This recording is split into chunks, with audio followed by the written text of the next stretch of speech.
አሁንስ ጭንቅላቴ ሊፈነዳ ነው። ቆይ ምን ቀን ነው ጋሽ በቀለ የተባሉት አካሚ እዚህ ሆስፒታል ውስጥ ገብተው አልጋ ይዘው መታከም የጀመሩት? እሳቸው ከገቡ በኋላ እኮ ነው በድንጋጤና በጭንቀት የተነሳ ሰውነቴ ሁሉ እልቅ ያለው። በእናትህ እንዴ! እውነት አስተውለ ከሆነ እኮ ከዚህ በፊት ሰውነቴ ሞላ ያለ ነበር። እውነቴን ነው የምልህ። ይገርማል የሰው መመሳሰል። ነፍሱን ይማረውና አባቴ ቁጭ ጋሽ በቀለ ነበር የሚመስለው። አልጋቸው ላይ ጋድም ብሎ ሳያቸው የአባቴ ፊት ወለል ብሎ ይታየኝና እንባባይን ይሞላል። አሁንማ ወደ ስራ ስመጣ እንዴት ጓጉጄ እንደመመጣ እንደው ድነው ከሳቸው ጋር ቀሩን ዘመኔ ቢኖር ምኞቴ ነው። ያው በአባትነት። እሺ የኔስ ይሁን እችላለሁ። እሱን ትታብኝ ትሄዳለች። እኔ እኮ የነሱን ህይወት ለማቃናት ነው ሌት ተቀን የወቅስ ጅምር እኮ ነው ያለሁት። ይሄ ልጅ እንኳን ያሳዝናል።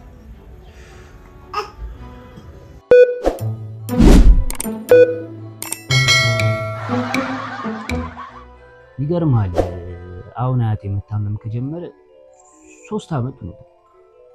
አንዳንዴ አሬ ሰው ደከመ አራ በቃለት ሲባል ነቃ ደንቀጥ ብሎ ደግሞ አረቂውን እየጠጣ ዜና ሲመለከት ታይዋል።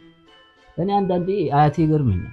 ይኸውልህ እዚህ ሆስፒታል እኮ ከገቡ ገና 3 ቀናቸው ነው፣ ግን 3 አመት ሙሉ አብረውን ያሉ እኮ ነው የሚመስልህ። እኔማ በዚህ አይነት የምፈራው ነገር ቢኖር አቴንዳንስ ይሰው እሳቸው እኛን እንዳይቆጣጠሩን ብቻ ነው። ለነገሩ እኮ መቆጣጠር ከጀመሩ ቆይቷል። እኔንማ በፍጹም ይወደዱኝ አይመስለኝም። ይኸውልህ ገና የሆስፒታሉ ምግብ ሲመጣ እጃቸው እንደዚህ አድርገው ነይ ብለው ይጠሩኛል። እኔም ደግሞ ደሳቸው ይደላል። ምግቡ ምንም ጫው የለውም ይሉኛል። እኔ እኮ የሆስፒታሉ ነርስ እንጂ ምግብ አብሳይ አይደለሁም። እንዴ ደግሞ በዚያ በቃ መሰለህ እንዴ ሹካና ማንኪያ የለውም ይሉኛል። ውይ እማውቀው ነገር የለም።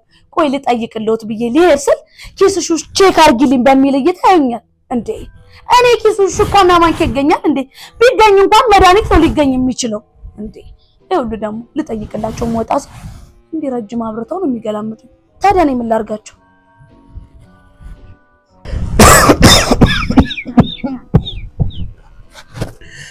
የሚገርም ጊዜ ላይ እኮ የደረስነው።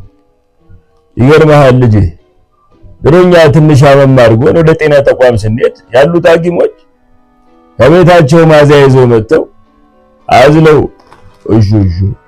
እሹ እያሉ ነበር ወደ ጤና ተቋም የሚወስዱ። አሁን ላይ ከየት እንደመጡ ማናውቅ እድሜያቸው መድረሱን እንኳን እኔ እንጃ። የሆነ ምንድነው ማስክ ነው ማክስ የሚሉት ያደረጉና እንዴት እንደሚመናቀሩ፣ በዛ ላይ ደግሞ የቀነጨሩ። በተለይ ያቺኛዋ ደግሞ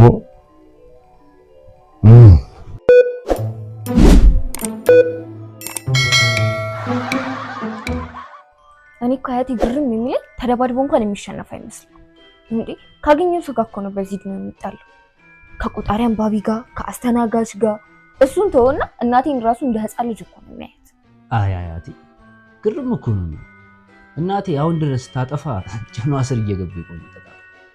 አንዳንዴ ክፋትና የለኝነት በእግር ቆሞ ሲሄድ እያዩት ይመስላል። አያቴ እሳቸው ማድለኛ ናቸው።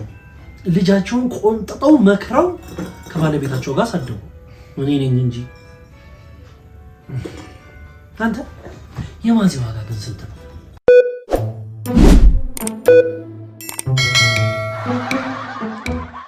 ሲያዩኝ እኮ ነው ፊታቸው የሚፈካው። ከቃል ጋር ግን ምን እንደሆኑ አላውቅም። የመጀመሪያ ቀን እኮ ሰላም ነበሩ። በንጋታው እሷን አይትቀቢ ነበረች። ለሊት ላይ ምን እንዳደረገቻቸው አላውቅም። ከዛ በኋላ ነው ግልምጫቸው ይበረታባል። ሰላም ዛሬ ምን እንደሆነች አላውቅም። ስራ አልገባችም። እኔ የምለው ግን አንድ ጥያቄ አለኝ።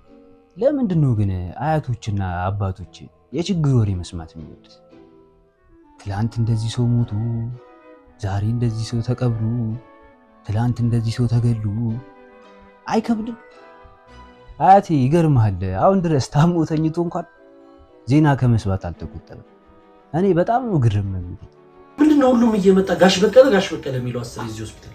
እኔ ለራሴ ስንት ችግር አለ።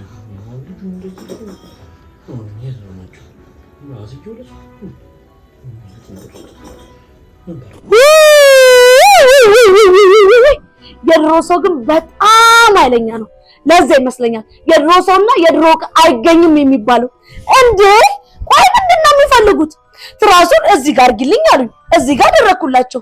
ከዛም በኋላ አራት ፈሽ ገደልሽኝ ዝቅ አድርጊልኝ ሲሉ እኔም ደግሞ ጥሩ ሰው ለመሆን እየሞከርኩ ዝቅ አደረኩላቸው። ዝቅ ሳረግላቸው ደግሞ እንደገና ኧረ ዘግዝቀሽ ገደልሽኝ ብለው የአንድ ሰዓት እርግማን በነፃ ላጠጡኝ መሰለ። እኔም ደግሞ የአንድ ሰዓት እርግማን በነፃ ቆሜ ጠጥጥ አረኩላ። ወይኔ ቃል ኪዳን። ቆይ እሺ እንዴት ነው የምንግባባው? እንዴት ነው የምንዘልቀው?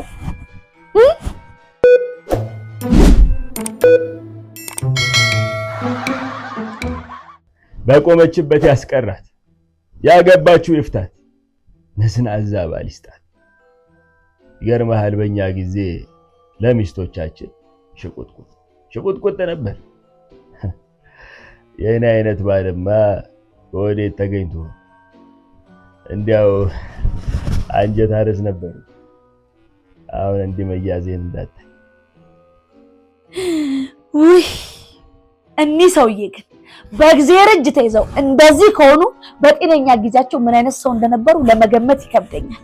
ውይ እኔ ግን አለው አይደል ያን ሁሉ ዓመት ቤተሰብ አሳድጎ መክሮ ዘክሮ አስተምሮ እዚያ አድርሶኝ ዛሬ ራሴን የሰው እርግማን ስቀበል አገኘሁት ይበለኝ። ኧረ እኔ ትዝ ይለኛል የምርቃቴ ቀን የነበረ ድግስ፣ የነበረ ጭፈራ፣ የነበረ ሁካታ። አቤት እኔማ ለያዥ ለገናዥ አስቸግረኝ ነበረ። ይበለኝ የእጄን ነው የሰጠኝ።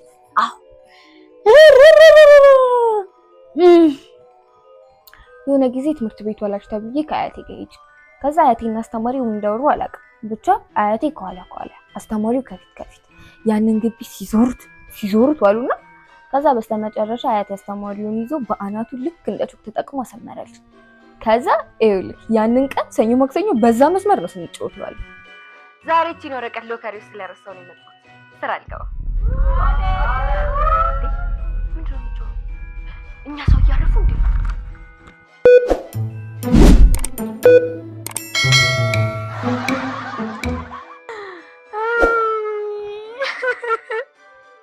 በጣም ያሳዝናል እውነት።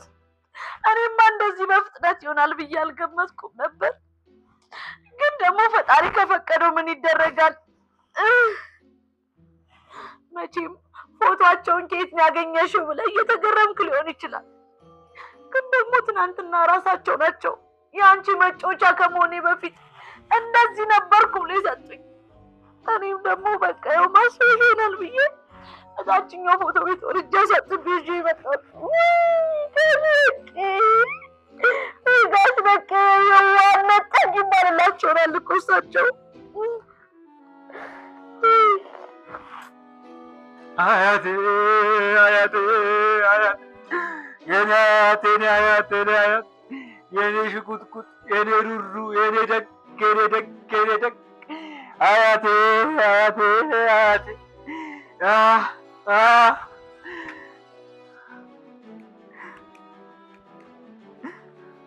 ና ዜና እንስማ እንጂ አያቴ፣ ና እንስማ እንጂ ዜና አያቴ። ዛሬ ሙሉ ኢቲቪ ነው ማዘን ያለበት። ውድ ተመልካቹን ያጡ አያት ሰው እንዴት ይሄን እንዴት አውርሶኝ ይሞት አያቴ። የውርሳቸውማ አንደኛውን ወደማይቀረው ወደ ፈጣሪ ነው። ፈጣሪ እንደምት ይልኝ ከዚህ ችግር ከዚህ ፈተና በቃ አያቴ የኔ ሰው ተክባቢ፣ የኔ ሽቁጥቁጥ፣ የኔ ሰው አክባሪ አያቴ እሳቸው አለፉ። ለእኔ ባትሪና ትሬን አውርሰውኝ አለፉ። ወይኔ አያቴ